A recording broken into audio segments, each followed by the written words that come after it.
Hófni e Finéias eram tão profanos que eles se prostituíam atrás das paredes do templo, terminavam de se prostituir e entravam para sacrificar. Hófni e Finéias têm coragem de sair de uma vigília como essa e ir para um motel com a namorada. Hófni e Finéias têm coragem de prostituir às 10 e aparecer aqui às 11. Hófni e Finéias, ele tem uma vida tão devassa e tão acostumada com o templo, que ele escuta uma mensagem como se fosse uma canção, porque arrependimento não chega mais no seu coração. É uma geração de adúlteros, de profanos, de prostitutos, de devassos, que vivem na igreja, mas vivem uma vida pior do que um ímpio. É gente na igreja, escute, só me escute agora. São pessoas que estão na igreja, mas se depender do testemunho dele, o ímpio nunca vai pisar dentro de uma igreja. Se depender do testemunho dele, o amigo de faculdade nunca vai ser um crente. Se depender dela, a amiga da loja que ela trabalha nunca vai pisar numa igreja. Por quê? Porque é um povo que conhece tudo sobre Deus, mas decidiu, sendo crente, eu sou crente, mas vou ser homossexual. Eu sou crente, mas vou prostituir. Eu sou crente, mas vou ter 2 esposas. Eu sou crente, mas vou viver como um ímpio vive. É uma geração que sabe tudo sobre igreja. E olha para mim, você nem dá glória a Deus não, só me escute. Primeiro livro de Samuel, capítulo de número 3. Prometo aos irmãos que serão poucos minutos de dissertação da palavra de Deus. Já nós vamos embora. Primeiro livro de Samuel, capítulo de número 3. Quem encontrou diz amém.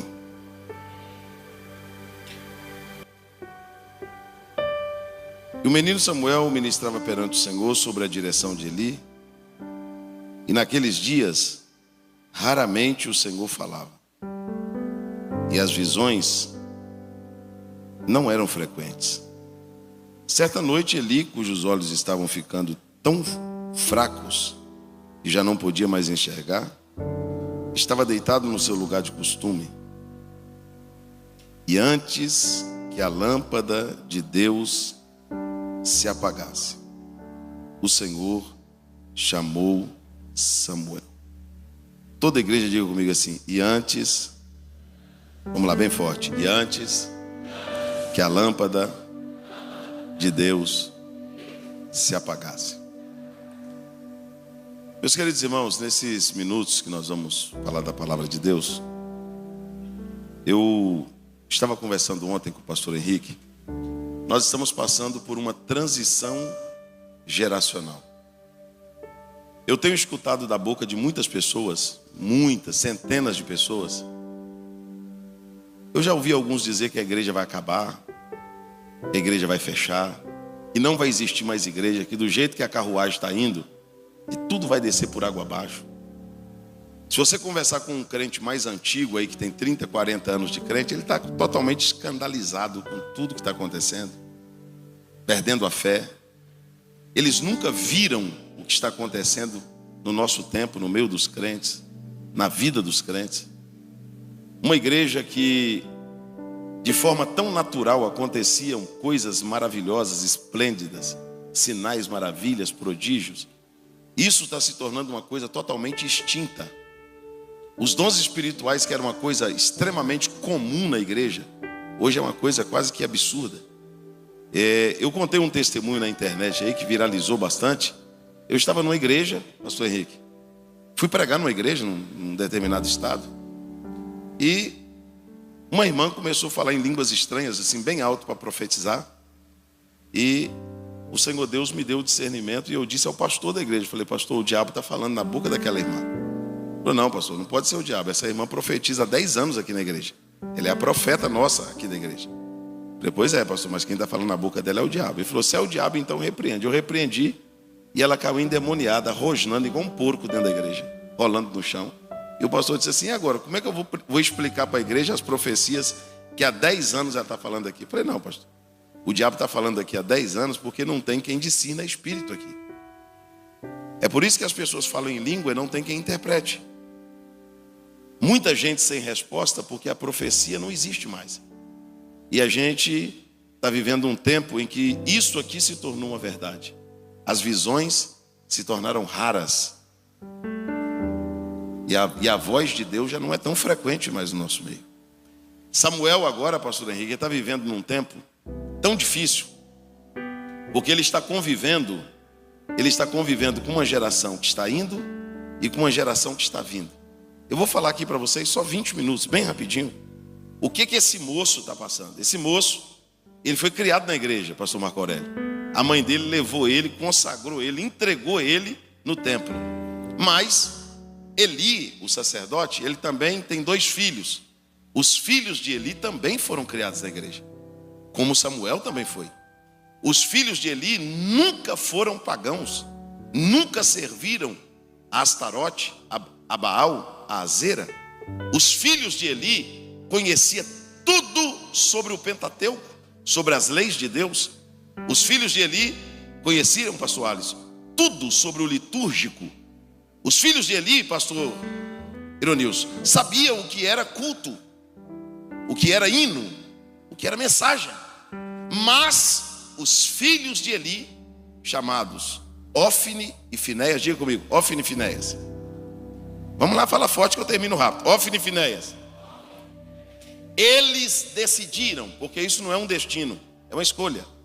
Mesmo conhecendo tudo do litúrgico, tudo da Bíblia, tudo da igreja, tudo do culto, sendo criados na igreja, apresentados na igreja, nunca conheceram outra religião, senão a religião de Deus, a lei de Deus, a Torá de Deus. Tudo eles sabiam sobre Deus, mas eles decidiram, eles decidiram profanar, não apenas a própria vida, como o próprio santuário. E eu vou falar deles aqui 5 minutos e passo para outro personagem. Quem é Ofni e Finéias, pastor Henrique? É um povo que conhece tudo sobre Deus, tudo sobre igreja, tudo sobre religião, tudo sobre a Bíblia, tudo sobre o Evangelho, mas decidiram fazer tudo o contrário. Ofni e Finéias eram tão profanos que eles se prostituíam atrás das paredes do templo, terminavam de se prostituir e entravam para sacrificar. Ofni e Finéias tem coragem de sair de uma vigília como essa e ir para um motel com a namorada. Ofni e Finéias tem coragem de prostituir às 10 e aparecer aqui às 11. Ofni e Finéias, ele tem uma vida tão devassa e tão acostumada com o templo, que ele escuta uma mensagem como se fosse uma canção, porque arrependimento não chega mais no seu coração. É uma geração de adúlteros, de profanos, de prostitutos, de devassos, que vivem na igreja, mas vivem uma vida pior do que um ímpio. É gente na igreja, escute, só me escute agora. São pessoas que estão na igreja, mas se depender do testemunho dele, o ímpio nunca vai pisar dentro de uma igreja. Se depender do testemunho dele, o amigo de faculdade nunca vai ser um crente. Se depender dela, a amiga da loja que ela trabalha nunca vai pisar numa igreja. Por quê? Porque é um povo que conhece tudo sobre Deus, mas decidiu, sendo crente, eu sou crente, mas vou ser homossexual. Eu sou crente, mas vou prostituir. Eu sou crente, mas vou ter 2 esposas. Eu sou crente, mas vou viver como o ímpio vive. É uma geração que sabe tudo sobre igreja. E olha para mim, você nem dá glória a Deus não, só me escute. Se você está achando que Ofni e Finéias vai sair da igreja, você está enganado. Ofni e Finéias não sai da igreja. Ah, pastor, Ofni e Finéias vai para o mundo. Você está enganado, Ofni e Finéias não sai. Eles vão viver uma vida dupla. Eles vão viver uma vida dúbia. Eles vão viver uma vida de duplicidade. Ele vai ser homossexual na vida rotineira e vai ser levita aqui na igreja. Ele vai ser adúltero lá fora e vai ser profeta aqui em cima do altar. Ela vai viver como uma prostituta lá fora, mas vai entrar aqui dentro, levantar as 2 mãozinhas e cantar como se nada tivesse acontecendo. Porque é uma geração que conhece tudo sobre igreja, tudo sobre Deus, tudo sobre religião, mas decidiram ser profanos, ser maus testemunho, não, levanta comigo as 2 mãos aos céus. Não, levanta bem alto. Se não levantar é porque é Ofni e Finéias mesmo. Vai ficar até feio se você não levantar a mão. Levante comigo as 2 mãos aos céus. Escuta, segura as mãos levantadas. Eu vou falar olhando no teu rosto. Sabe por que hoje eu prego no Brasil e no mundo? Porque eu nunca preguei para voltar. Eu nunca preguei para abrir porta. Eu nunca preguei para pastor dizer para mim, eu vou te trazer de novo. Eu nunca preguei pelo valor da oferta que me dão. Escute isso, eu vou descer desse altar, vou para casa e vou dormir. Mas a verdade eu vou te falar, olha aqui para mim, com as mãos levantadas aos céus. Você conhecer tudo sobre igreja não muda nada, porque tem ímpio que tem uma vida mais reta do que a tua. Tem gente que não é da igreja que tem uma vida mais alinhada do que a sua. Tem gente que nunca conheceu nada sobre Deus e sobre a Bíblia e tem mais uma vida justa do que a sua. Porque a geração de Ófine e Finéias não se afasta da igreja, eles se afastam da santidade, eles se afastam da Bíblia, eles se afastam do Evangelho, eles se afastam de Deus, eles se afastam do altar. Não, levante as duas mãos, segura as duas, senão eu não vou falar. Segure as duas mãos levantadas. Pastor Henrique, sabe o que o Ófine e Finéias está esperando? O velhinho Eli morrer para eles assumir a igreja. Porque na gestão, mulher de Deus, eu disse ontem para o Henrique, falei assim, essa mulher tem Deus levantado. Pastor Henrique, sabe o que o Ófine e Finéias está esperando? O velhinho Eli morrer para eles assumir a igreja. Porque na gestão, mulher de Deus, eu disse ontem para o Henrique, falei assim, essa mulher tem Deus até dentro dos ossos. Ela me deu a paz do Senhor, me deu vontade de falar língua estranha. Irmão, é gostoso demais quando alguém entendeu na vida. Segura a mão levantada. E o texto diz assim, mas Deus, quem?